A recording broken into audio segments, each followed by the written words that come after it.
Hello everyone, welcome back to the channel. तो Martial Master के new episode में आप सबका स्वागत है। अगर आप लोगों ने प्रीवियस एपिसोड नहीं देखा तो देख लेना, अगर देख लिया है तो अच्छी बात है। तो फिर चलिए इसको अब हम स्टार्ट करते हैं बिना किसी देरी के। तो एपिसोड के स्टार्टिंग में हम चांसो को देखते हैं जहाँ पे उसने उन लोगों को पूरी तरीके से मार दिया था, और हम देखते वो वहाँ पे क्विंसू, रुयू और चेंसी की तरफ देखते हुए कहने लगता है, क्या तुम लोग ठीक हो? तुम लोगों को कुछ हुआ तो नहीं ना? अब चांसो की बातें सुन के दूसरी तरफ वो लोग कहने लगते हैं, हम पूरी तरीके से ठीक है, तुम चिंता मत करो, वैसे भी क्या होगा हमें। अब उनकी ऐसी बातें सुन के दूसरी तरफ चांसो भी शांत हो गया था। हम देखते वो लोग आगे की तरफ बढ़ने ही वाले थे, तभी वहां पे स्पेस पूल, मतलब कि जहाँ पे वो पूल था उसकी जमीन में पूरी तरीके से क्रैक्स आने लगते हैं जो कि गोल्डन कलर के थे। अब ये सब कुछ देखकर चांसो को सोचते हुए पावरफुल स्लैश अटैक जमीन में मारता है, और वो जैसे पावरफुल स्लैश अटैक जमीन में मारता है, हम देखते वहां पे पूरी तरीके से गड्ढा टाइप का हो गया था, और हम देखते वहां पे ब्लू कलर का एक पर्ल था जो कि बहुत ही ज्यादा पावरफुल लग रहा था। उसकी तरफ देखते हुए चांसो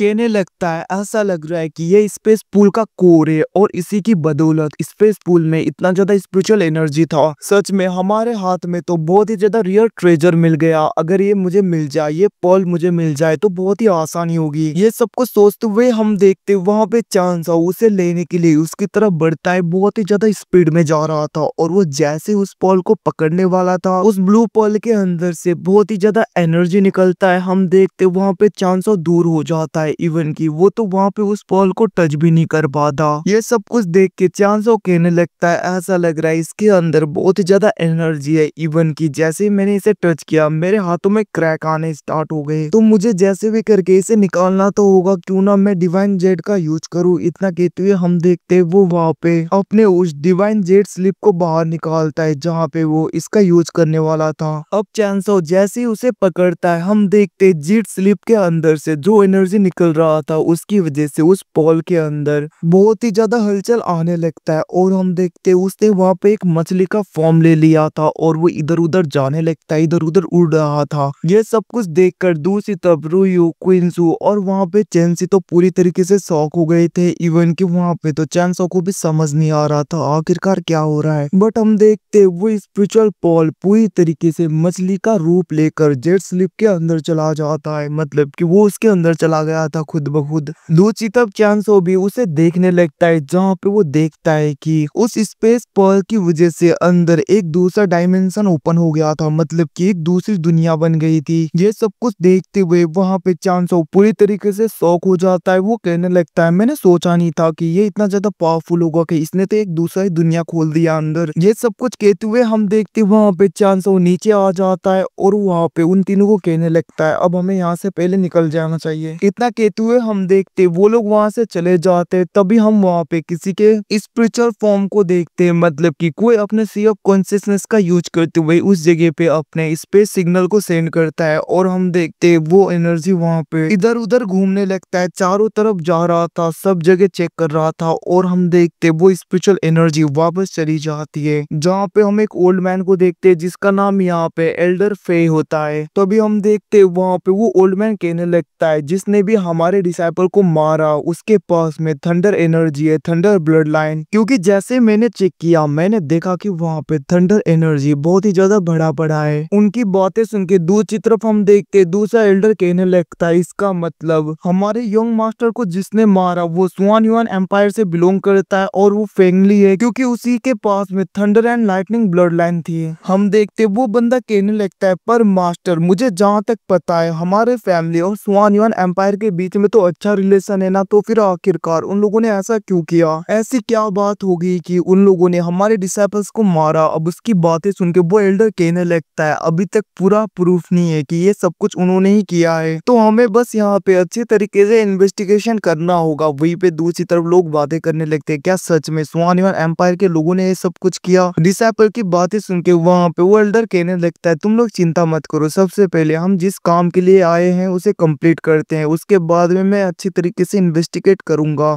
आखिरकार ये सब कुछ किसने किया। इतना कहते हुए हम देखते हैं वो लोग आगे की तरफ बढ़ने लगते हैं। अब यहाँ से सीन शिफ्ट होके दूसरी तरफ हम डीमन लॉर्ड को देखते हैं, जहाँ पे डीमन लॉर्ड एक जगह पे था, और उसी वक्त वहाँ पे चांसो और वो तीनों आ गए थे। अब चांसो को देखकर डीमन लॉर्ड बहुत ज्यादा खुश हो जाता है और वो आगे बढ़ते हुए कहने लगता है, मास्टर आप आ गए, मैं आपका वेट कर रहा था। और वो वहाँ पे ग्रीट करने लगता है। तभी हम देखते वो वहाँ पे उन तीनों लड़कियों को भी देखता है और वो सिस्टर इन लॉ बोलते हुए तीनों को ग्रीट करता है। अब ये सब कुछ देख के वहाँ पे रूयू, वो लोग तो थोड़ा बहुत मुंह बना रहे थे, बट हम देखते वहाँ पे चांसो कहने लगता है, ये तुम क्या सी बातें कर रहे हो। बट हम देखते वहाँ पे डीमन लॉर्ड कहने लगता है, मुझे ये कहना ही है मास्टर, अगर मैं ऐसा नहीं कहूंगा तो पता नहीं ये तीनों गुस्सा ना हो जाए। और हम देखते उसकी ऐसी बकवास बातें सुन के चांसो कहने लगता है, अगर तुम्हारा हो गया हो तो तुम मुझे बता सकते हो आखिरकार तुमने उसका क्या किया और कुछ पता चला तुम्हें। हम देखते वहाँ पे डीमन लॉर्ड कहने लगता है, मास्टर मैंने उसके पूरे मेमोरी को छान लिया है, जिसके बाद में उसके मेमोरी को पूरी तरीके से इरेज कर दिया। मुझे आखिरी लोकेशन बस इसी जगह का मिला, इसके अंदर का। पता नहीं इसके अंदर क्या होगा। अब उसकी बातें सुन के चांसो कहने लगता है, अगर ऐसी बात है तो फिर ठीक है, ऐसा लग रहा है इसके अंदर प्याओमियो पैलेस के लोग होंगे, तो इसका मतलब इसके अंदर ही प्याओमियो पैलेस के लोग हैं। तो फिर चलो देखते हैं आखिरकार वो लोग इस जगह पे क्या कर रहे हैं, हम भी तो देखें। इतना कहते हुए हम देखते वो लोग आगे की तरफ बढ़ने लगते हैं। तभी वहां पे चांसो को महसूस हो गया था कि कोई ना कोई उनके पीछे आ रहा है, जिसको देखकर चांसो भी पीछे की तरफ मुड़ने लगता है और वो कहने लगता है, जल्दी से तुम मास्क लगा लो। और हम देखते वहाँ पे डीमन लॉर्ड उस मास्क को लगाता है, जिसकी वजह से वो ह्यूमन फॉर्म में आ गया था। उसी वक्त हम देखते वहाँ पे बहुत ही ज्यादा लोग आ जाते हैं। अब उन सबको देखकर वहाँ पे चांसो अभी भी शांत था। तभी हम देखते उनमें से एक बंदा कहने लगता है, चांसो तुम अभी तक जिंदा हो, मुझे तो लगा था एम्परर बैरन ने तुम्हें पूरी तरीके से खत्म कर दिया होगा। अब उस बंदे की बातें सुन के चांसो कहने लगता है, क्यों तुम खुश नहीं हो, क्या तुम चाहते थे कि मैं एम्परर बैरन के हाथों मारा जाऊं। अब उसकी बातें सुन के वो बंदा कहने लगता है, ऐसी बात नहीं है, मैं तो बस थोड़ा सा शौक हो गया था। उसी वक्त हम देखते वहाँ पे एक बंदा आगे बढ़ते हुए कहने लगता है, चांसो मेरा नाम सैंग हुजी है और मैं हिडन मिस्ट सेट का एक एल्डर हूँ। और मेरे साइड में जो ये दिख रहे हैं ये यहाँ पे सिंगुआन है, जो कि गुफान सेट के एक एल्डर हैं। और ये रेड कपड़े वाले दूसरे यहाँ पे ग्युआन सेट के एल्डर। अब हम देखते वो लोग वहाँ पे ग्रीट करने लगते हैं, जिसको देखकर चांसो भी करने लगता है। तभी वहाँ पे एल्डर सांग कहने लगता है, सच में ब्रदर चांसो, अगर मैं गलत नहीं हूँ तो आपके साथ में जितने भी लोग हैं सब लोग लॉ इन्फोर्समेंट हॉल से बिलोंग करते हैं ना।